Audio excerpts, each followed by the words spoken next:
ito ay rated SPG. Striktong patnubay at gabay ng magulang ang kailangan. Matinding bakbakan nga ang susuungin nila Tanggol.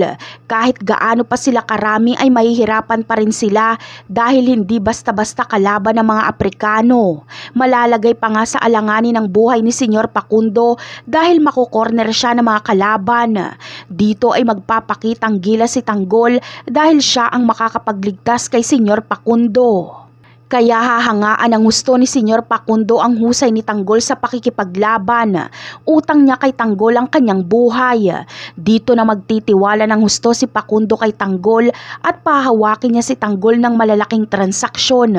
Tuloy-tuloy ang pagyaman ni Tanggol hanggang sa hindi na lang siya tauhan ni Senyor Pakundo kundi magiging business partner na siya. Lalawak ng husto ang impluensya ni Tanggol hanggang sa si Ramon na ang kanyang makatapat. Sa ibang kaganapan naman ay sa pagkukrus ng landas ni Marites at Ramon ay dito na magkakaalaman. Wala kasing magagawa si Marites kundi ipakilala kay Ramon kung sino talaga siya dahil takot na takot siya. Kaya aaminin niyang siya ang pinagsamantalahan ni Ramon noon.